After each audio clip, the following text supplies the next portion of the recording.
Assalamualaikum warahmatullahi wabarakatuh. Halo adik-adik, berjumpa lagi dengan saya Mbak Rahma.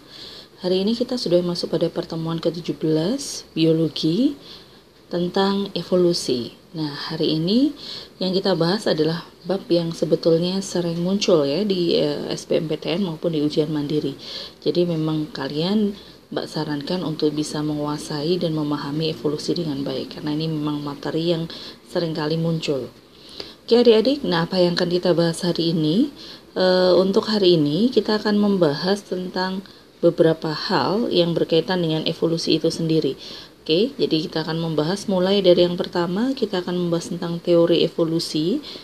Lalu yang kedua, bukti evolusi. Yang ketiga, kita membahas tentang mekanisme evolusi. Lalu yang keempat, kita masuk membahas isolasi reproduksi. Dan yang terakhir adalah hukum Hardy-Weinberg. Oke, kita mulai adik-adik. Yang pertama dulu. Jadi kalau kita belajar evolusi tentu kalian pasti sudah familiar ya. Jadi evolusi ini adalah suatu perubahan yang terjadi secara bertahap ya, perubahan yang terjadi secara bertahap dalam waktu yang lama dan terjadi pada suatu spesies sehingga dia akan menghasilkan spesies baru gitu ya. Dan biasanya emang spesies baru ini sifatnya lebih baik. Jadi kalau kita katakan evolusi ini perubahan yang terjadi pada tingkatan yang besar, skala populasi yang melibatkan banyak spesies gitu ya. Maksudnya beberapa spesies bisa atau satu spesies tapi dalam jumlah banyak. Nah, itu yang kita sebut dengan evolusi. Berbeda dengan ketika kita membahas mutasi adik-adik. Kalau mutasi itu tingkatannya terjadi pada individu, jadi hanya satu, lebih kecil skopnya. Nah, tentang teori evolusi itu ada beberapa hal tergantung pada tokohnya. Ada banyak tokoh yang dikenalkan dalam evolusi. Yang pertama adalah Jean-Baptiste de Lamarck. Nah, Lamarck ini dalam bukunya Filosofik, dia pernah mengatakan seperti ini adik-adik, bahwa dalam konteks evolusi, lingkungan itu mempunyai pengaruh yang besar. Jadi Lamarck menjelaskan bahwa lingkungan memiliki peranan dalam evolusi, terutama dalam pembentukan ciri dan sifat yang diwariskan. Itu menurut Lamarck. Lalu poin yang kedua yang terkenal dari Lamarck adalah ketika dia mengatakan tentang teori use and disuse. Apa itu? Teori use and disuse itu maksudnya adalah ketika sebuah organ sering digunakan, maka dia akan berkembang dan tumbuh. Sedangkan sebaliknya, kalau organ itu tidak digunakan, maka dia akan mengalami reduksi atau pemendekan, bahkan bisa jadi menghilang. Nah, use and disuse ini oleh Lamarck dicontohkan dalam evolusinya jerapah. Jadi menurut Lamarck, jerapah itu awal mulanya hanya leher pendek, tetapi karena lingkungannya ada pada karena lingkungannya pohonnya tinggi-tinggi, artinya makanannya ada pada pohon yang tinggi, maka dia mau tidak mau menjangkau makanan itu sehingga dia berubah. Jadi di sini ada konteks use. Use untuk apa? Untuk menjangkau makanan yang berada pada tempat yang tinggi, sehingga akibatnya yang awalnya leher pendek menjadi leher panjang. Nah, kemudian Lamarck meyakini bahwa keturunan dari leher jerapah ini kemudian semuanya jadi panjang keturunannya ya. Jadi semua keturunannya menjadi leher panjang. Sehingga si Lamarck mengambil sebuah kesimpulan bahwa perubahan karena lingkungan itu sifatnya akan diwariskan kepada keturunannya. Nah, oleh beberapa tokoh kesimpulan ini dibantah adik-adik. Jadi dianggap salah dan dianggap dibantah gitu ya. Salah satunya adalah August Weismann. Jadi August Weismann ini salah satu tokoh yang kekeh sekali mengatakan bahwa kesimpulan Lamarck itu salah. Jadi tidak mungkin perubahan karena lingkungan diwariskan. Nah, kita masuk yang kedua. Untuk August Weismann yang tadi membantah Lamarck. Nah, August Weismann ini membantah dia tidak hanya sekedar dengan kata-kata saja, tetapi dia sudah melakukan percobaan atau dia sudah melakukan eksperimen untuk membantah teorinya Lamarck. Nah, Weismann berpendapat bahwa sel tubuh itu tidak dipengaruhi oleh lingkungan. Oke, jadi dalam pewarisan sifat itu tidak dipengaruhi oleh lingkungan, tetapi lebih kepada karena ada prinsip genetik. Sehingga si Weismann ini membuat sebuah percobaan seperti ini adik-adik. Dia ambil dua tikus berekor panjang, jadi dua tikus ekor panjang ini, lalu oleh Weismann dipotong ekornya. Otomatis dia menjadi tikus ekor pendek. Nah, kemudian tikus ekor pendek ini saling dikawinkan. Ternyata sampai keturunan bahkan ke-21 dia tetap menjadi ekor panjang. Artinya di sini awalnya ekor panjang ya akhirnya ekor panjang. Jadi bukan karena dia faktor lingkungan dipotong lalu keturunannya jadi ekor pendek gitu. Jadi karena genetiknya ekor panjang maka keturunannya tetap berekor panjang.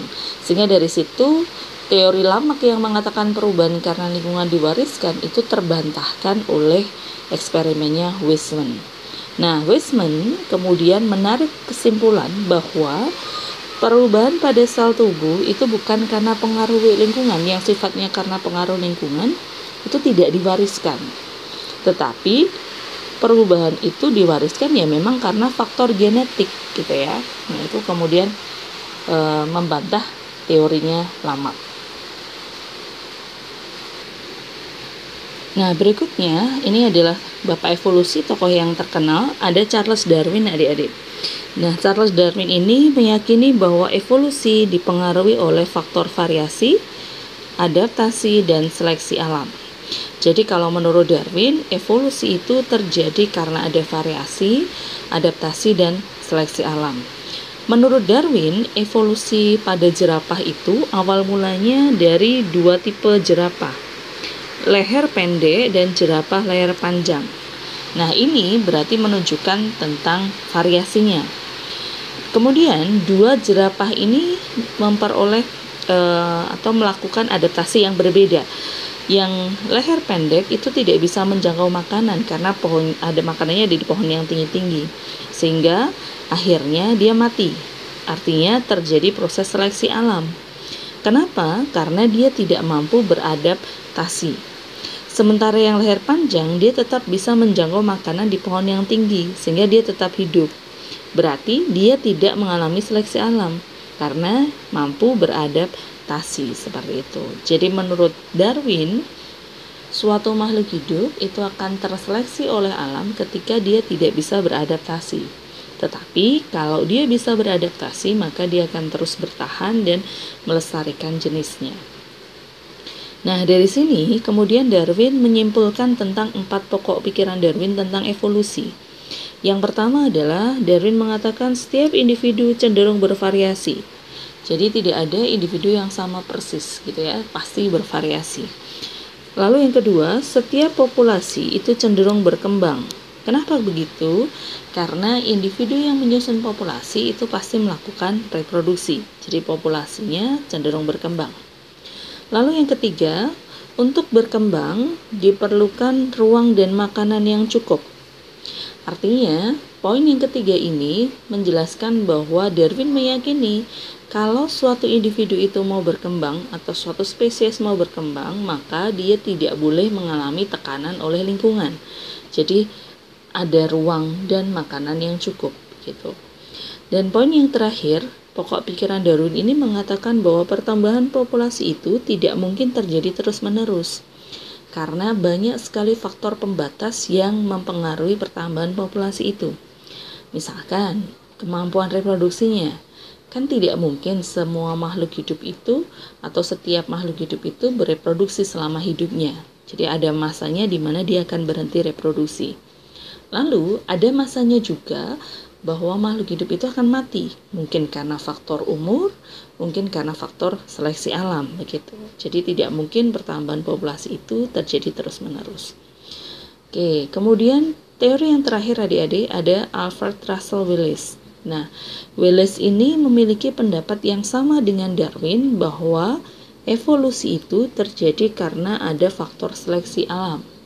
Jadi Wallace ini memperkuat teorinya Darwin. Nah, begitu adik-adik untuk yang teori evolusi. Nah, selanjutnya kita akan bergeser pada poin yang kedua, masuk kepada bukti evolusi. Nah, evolusi ini buktinya ada banyak sekali. Nah, yang kita bahas di sini hanya beberapa poin saja yang sering muncul di soal. Yang pertama, bukti evolusi itu tentunya adalah fosil. Fosil ini adalah sisa kehidupan masa lampau yang masih ada sampai sekarang ya. Nah, fosil yang dianggap paling lengkap sebagai petunjuk evolusi itu adalah fosilnya kuda.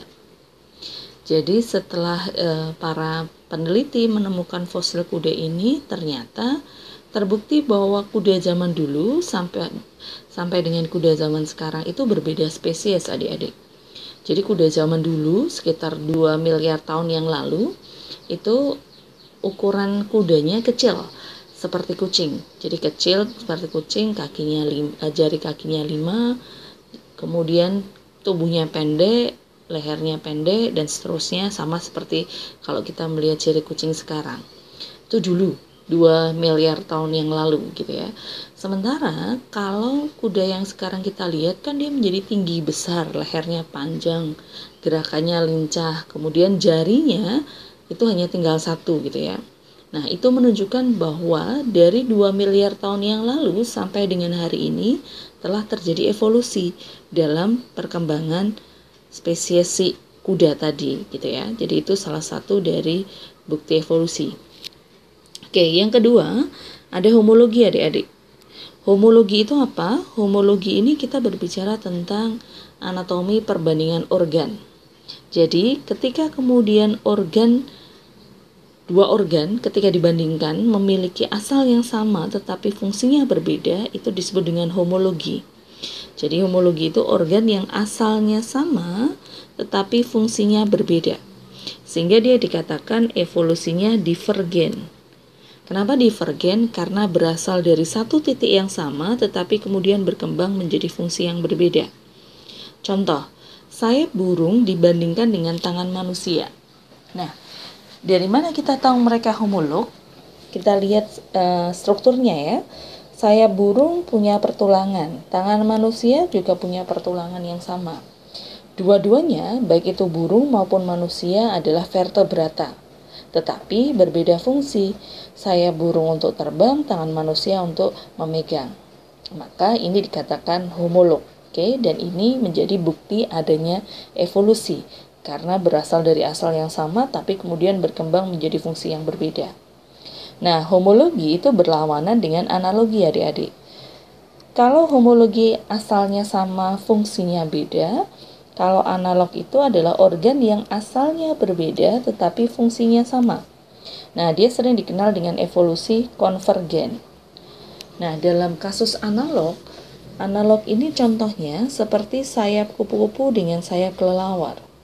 Ini jelas asalnya berbeda, adik-adik, karena kupu-kupu adalah invertebrata, sementara kelelawar itu vertebrata. Tetapi keduanya fungsi sayapnya sama untuk terbang begitu. Nah, itu ya untuk analogi. Kemudian yang ketiga, bukti selanjutnya dari evolusi itu adalah tentang embriologi perbandingan.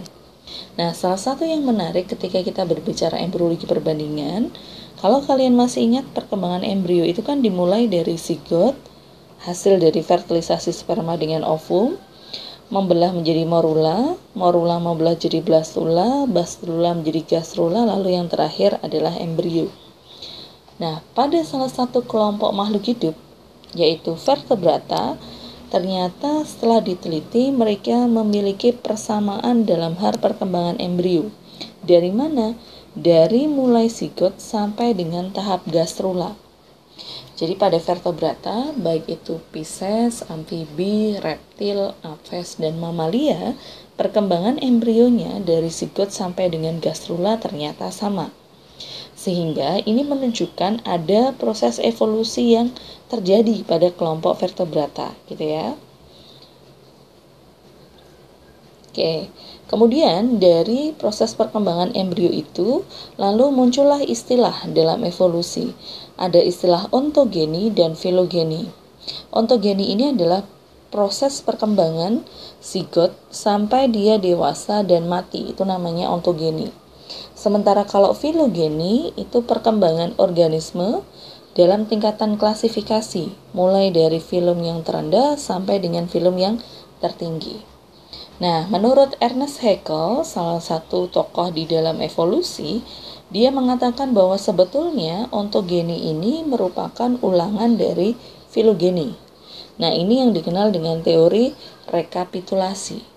Jadi, kalau kita mempelajari tentang filogeni, proses perkembangan organisme dari filum terendah sampai dengan filum tertinggi, maka secara tidak langsung itu kita mempelajari juga tentang ontogeni gitu ya. Jadi ontogeni ini ulangan dari filogeni itu sendiri. Jadi keduanya ini memiliki hubungan.